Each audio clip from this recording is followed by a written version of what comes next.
42 గ్రామాల సంవత్సరం కోసం బయటికి వెళ్ళేస్తండి. ఆయన పిఠాపురం పెట్టవలసి వచ్చింది. ఎందువల్లంటే ఆ స్వామిని ఇక్కడ ఉంచడానికి అవ్వదు. అంటే కొన్ని మీద దాటారు కాబట్టి అవసరమైనప్పుడు తీసుకొస్తున్నాం, మళ్ళీ పట్టుకెళ్ళిపోతున్నాం ఆయన్ని. ఆయన ఏంటంటే 42 గ్రామాల్లో తరం మీద తిరిగింది ఆయనే. తర్వాత 42 గ్రామాల్లో ఏ విధమైన కార్యక్రమం జరిగినా ఆయనే తీసుకుని వెళ్తాం ప్రతి ఆదివారం కూడా. ఆయన ఏంటంటే ఆయన భోగానికి సంబంధించిన ఆయనమ్మ. అంటే మనం భౌతికమైన ఏ విధమైన కోరికైనా సరే అక్కడ పెట్టగలిగితే వెంటనే ఫలితాలు ఇస్తున్నారమ్మా. అలా చాలా మంది అనుభవం పొందారు. ఎందుకంటే ఈ వారం పెట్టారనుకో 2 వారాల్లో 3 వారాల్లో వెంటనే ఫలితం ఇస్తున్నారు. ఆయన డైరెక్ట్ గా కనపడుతున్నారు, మాట్లాడుతున్నారు. కాబట్టి మీలో ఎవరైనా సరే మనం భౌతికమైన కోరికలు ఏవైనా ఉన్నా సరే అక్కడ వివరించుకోండి.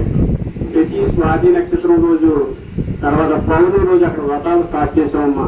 అంటే లక్ష్మి అదే మన వెంకటరామమూర్తి అంటే మన సత్యనారాయణమూర్తి యొక్క వ్రతాల్లాగా స్వామివారు ఉపదేశించిన ప్రకారం అతి సామాన్యులు కూడా ఆ పుస్తకాన్ని చదువుకొని వ్రతం చేసుకోవచ్చు. ఆ వ్రతాన్ని మొన్న 4 చేసామమ్మా. 3కి కోరికలు వెంటనే నెరవేరేదండి. 4 వ్రతంలో కూర్చుంటే ఇంకొక ఆయన ఇంకా చెప్పలేదు. 3కి వ్రతం వెంటనే ఫలితాన్ని ఇచ్చారు. ఆయన కనపడటం కూడా జరిగింది. కాబట్టి మీరు ఎవరైనా వ్రతాలు చేసుకుందాం అనుకుంటే అక్కడ చేసుకోవచ్చు. పౌర్ణానికి స్వాతి నక్షత్రం రోజు అది కూడా మన తెల్లలో పెడతాం తల్లి ఇప్పుడు అనేది మీరు ఎవరైనా వ్రతం చేసుకోవచ్చు. 3వది ఏంటంటే